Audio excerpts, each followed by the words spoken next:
दोस्तों नमस्कार, मैं गुरप्रीत सिंह अपने चैनल फोकस टू विन में आपका स्वागत करता हूं और 5 basic tools of network marketing की इस वीडियो सीरीज़ के पहले वीडियो में मैंने ड्रीम्स एंड टारगेट के बारे में बात की थी और इस वीडियो में मैं बात करने वाला हूं दूसरे ज़रूरी टूल लिस्ट के बारे में कि हमें नेटवर्क मार्केटिंग में सफल होने के लिए लिस्ट क्यों और कैसे बनानी चाहिए। जो लोग नेटवर्क मार्केटिंग में फेल हो जाते हैं वे लोग कभी अपनी प्रोस्पेक्ट या संभावित ग्राहक की लिस्ट नहीं बनाते।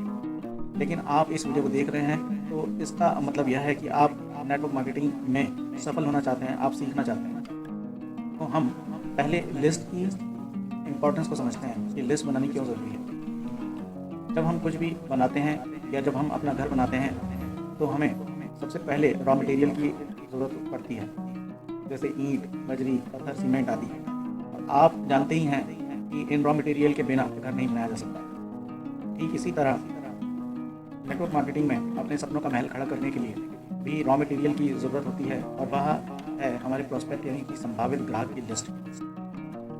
प्रोस्पेक्ट संभावित ग्राहक जिन्हें हम अपनी कंपनी के बारे में बताते हैं और उनमें से ही कुछ लोग हमारी बात या कंपनी का प्लान समझकर उन्हीं में से कुछ लोग हमारे साथ सफलता की इस राह पर चल पड़ते हैं। हमारे लिए लिस्ट बनाना क्यों ज़रूरी है, एक और उदाहरण से समझाने की कोशिश करता हूँ। ज़रा सोचिए, एक सिपाही को जंग के मैदान में बिना किसी हथियार के भेज दिया जाए तो क्या होगा? क्या वह जंग में जीत हासिल कर पाएगा? नहीं, कभी भी नहीं। ठीक इसी प्रकार बिना लिस्ट के नेटवर्क मार्केटिंग के मैदान में उतरने का मतलब है कि बिना हथियार के जंग के मैदान में उतरना। तो नेटवर्क मार्केटिंग के जंग के मैदान में जीत हासिल करने के लिए जो दूसरा सबसे बड़ा और ज़रूरी हथियार है वह है प्रोस्पेक्ट यानी कि संभावित ग्राहक की लिस्ट। एक लक्षित लिस्ट, टारगेटेड लिस्ट एक सफल नेटवर्क मार्केटिंग बिजनेस की रीढ़ की हड्डी होती है। यह आपको टारगेटेड प्रोस्पेक्ट या आपके इच्छुक संभावित ग्राहक से जुड़ने और मजबूत संबंध बनाने में आपकी बहुत मदद करती है। ज़रा सोचिए, आप अगर कोई बर्थडे पार्टी भी घर में करते हैं तो भी आप लिस्ट तो बनाती हैं, किसे बर्थडे पर बुलाना है, किसे नहीं, ये तो आप लिस्ट बना करके तय करते हैं ना। तो यहाँ तो आप बिजनेस अपॉर्चुनिटी शेयर करने जा रहे हैं तो आपको लिस्ट तो सबसे पहले बनानी ही पड़ेगी, क्योंकि यह एक बहुत ही इंपॉर्टेंट स्टेप है। क्या होगा अगर आपके पास लिस्ट नहीं हो? तो नेटवर्क मार्केटिंग के बिजनेस की शुरुआत करने से पहले सबसे पहली बात जो आपको समझनी है वह यह है कि आप एक सर्विस या कोई प्रोडक्ट का प्रचार करने वाले बिजनेस में कदम रख चुके हैं, जिसकी सेल करने पर आपको इनकम आएगी, कंपनी चाहे कोई भी हो। बिना सेल किए यहाँ पर 1 रुपया भी आने वाला नहीं है। और सेल्स की दुनिया का सच आप भी जानते हैं कि अगर 10 लोगों को आप अपने प्लान के बारे में बताएंगे तो उनमें से कोई एक हाँ बोलेगा। वह भी आपकी प्लान की प्रेजेंटेशन पर निर्भर करेगा कि आपने कितने अच्छे तरीके से अपना प्लान अपने प्रोस्पेक्ट या संभावित ग्राहक को बताया है। और अगर आपकी लिस्ट ही 10 लोगों की होगी तो अगर 10 लोगों ने नहीं मना कर दिया तो आप निराश हो जाएंगे और आप कहेंगे कि मैंने तो इतने लोगों को बताया लेकिन कोई करने को तैयार ही नहीं हुआ और इस बिज़नेस को छोड़ देंगे। क्योंकि आपकी यहाँ पर कोई बहुत बड़ी इन्वेस्टमेंट तो हुई नहीं है जिसके डूब जाने से आपको कोई फ़र्क पड़ता हो। नेटवर्क मार्केटिंग बिजनेस की खास बात यही है कि यह बिना किसी फाइनेंशियल इन्वेस्टमेंट के स्टार्ट किया जा सकता है और यही इसकी बहुत बड़ी कमी भी है। और यही कारण है कि यहाँ पर बहुत सारे लोग बहुत जल्दी हार मान जाते हैं। ज़रा सोचिए कि अगर आपने बिज़नेस की शुरुआत करने के लिए 4 या 5 लाख रुपए लगाए होते तो आप उसे चलाने के लिए, आप अपने बिज़नेस को चलाने के लिए अपनी 100% एनर्जी लगाते, उसे चलाने की पूरी कोशिश करते या नहीं करते। लेकिन नेटवर्क मार्केटिंग के बिज़नेस को स्टार्ट करने में आपका कोई इन्वेस्टमेंट हुआ तो है नहीं, आपका कोई बहुत बड़ा इन्वेस्टमेंट तो हुआ नहीं है, तो आप उसे आसानी से छोड़ देते हैं। ऐसा इसलिए होता है क्योंकि आपने यहाँ जो पहले के 2 स्टेप हैं, जो ज़रूरी टूल हैं, वो आपने फॉलो नहीं किए। आपने अपने सपनों की लिस्ट नहीं बनाई और ना ही आपने संभावित ग्राहक, अपने प्रोस्पेक्ट की लिस्ट बनाई। तो पहले 2 स्टेप भी आपने पूरे नहीं किए, तो इसलिए आप यहाँ पर जल्दी ही हार मान जाते हैं, आप नेटवर्क मार्केटिंग में फेल हो जाते हैं। तो इसलिए जितनी बड़ी आपकी प्रोस्पेक्ट या संभावित ग्राहक की लिस्ट होगी, आप नेटवर्क मार्केटिंग के बिजनेस में उतने ही ज़्यादा सफल होंगे। उम्मीद है कि आपको प्रोस्पेक्ट या संभावित ग्राहक की लिस्ट की इम्पोर्टेंस समझ में आ गई होगी। अब हम बात करेंगे कि प्रोस्पेक्ट या संभावित ग्राहक की लिस्ट को कैसे बनाना है। शुरुआत में आमतौर पर जो लिस्ट बनाने का सबसे आसान तरीका इस्तेमाल किया जाता है वह है, आप एक वर्ड याद रख लीजिए, बड़ा ही सिंपल सा वर्ड है, friends. F for friends, R for relatives, I for institution and investors, E for employee, N for neighbor, D for doctors। और हमारी लिस्ट का सबसे महत्वपूर्ण हिस्सा जो हमें बहुत ही बड़ा बिजनेस बनाकर देता है वह है स्ट्रेंजर्स। स्ट्रेंजर्स ये वे लोग हैं जो आपको हर जगह मिलेंगे, बस में, ट्रेन में, पार्क में, जिम में, ऑफिस में।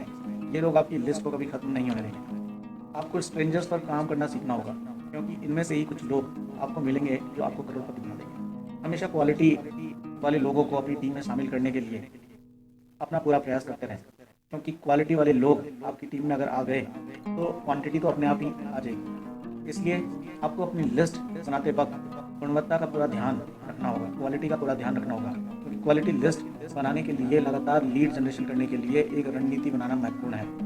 अपने प्रोस्पेक्ट या संभावित ग्राहक को आकर्षित करने के लिए विभिन्न ऑनलाइन और ऑफलाइन तरीकों का आपको उपयोग करना सीखना होगा। लीड को वफादार ग्राहकों या टीम के सदस्यों में विकसित करने और बदलने के लिए प्रभावी रणनीतियों को लागू करना होगा। आपको आगे बताई जा रही बातों को ध्यान में रखना होगा। इन बातों को आप अच्छे से समझिएगा। अपने लक्षित दर्शकों की पहचान करें, उनकी रुचियों और ज़रूरतों के आधार पर निर्धारित करें कि आपके आदर्श दर्शक कौन हैं। लीड जनरेशन के तरीके चुनें। लीड आकर्षित करने के लिए सोशल मीडिया, कंटेंट मार्केटिंग और ईमेल मार्केटिंग जैसे ऑनलाइन प्लेटफॉर्म मौजूद हैं, उनका इस्तेमाल करना सीखें। इवेंट, होम मीटिंग और रेफरल जैसे ऑनलाइन तरीके भी अमल में लाए जाते हैं। मूल्यवान स्क्रिप्ट बनाएं। आकर्षक स्क्रिप्ट विकसित करें जो आपके टारगेटेड प्रोस्पेक्ट या लक्षित संभावित ग्राहक के साथ मेल खाती हो। शैक्षिक संसाधन प्रदान करें। उनकी समस्याओं का समाधान आप अपने बिजनेस में उन्हें दिखाएं और अपने नेटवर्क मार्केटिंग बिजनेस में शामिल होने के लाभों को उन्हें दिखाएं। अनुवर्ती कार्यवाही और पोषण। फोन कॉल या व्यक्तिगत बैठकों का उपयोग करके एक व्यवस्थित काम करने का तरीका विकसित करें। निर्णय लेने की प्रक्रिया के माध्यम से संबंध बनाएं। चिंताओं का समाधान और संभावनाओं का मार्गदर्शन करें। आपके मन में कुछ प्रश्न आ सकते हैं, जैसे नेटवर्क मार्केटिंग में क्वालिटी लिस्ट बनाने में कितना समय लगता है। क्वालिटी लिस्ट बनाना एक प्रक्रिया है जिसमें समय और प्रयास दोनों लगते हैं। यह आपके समर्पण, लीड जनरेशन के तरीकों और आपके लक्ष्य दर्शकों के आकार के आधार पर अलग अलग हो सकता है। आपके मन में सवाल आ सकता है, क्या मुझे अपनी लिस्ट बनाते समय बड़ी लिस्ट या क्वालिटी पर ध्यान देना चाहिए। बड़ी लिस्ट रखना फायदेमंद लग सकता है, लेकिन बड़ी लिस्ट से अधिक क्वालिटी को प्राथमिकता देना अधिक महत्वपूर्ण है। एक टारगेटेड लिस्ट लंबे समय में बेहतर परिणाम आपको देगी।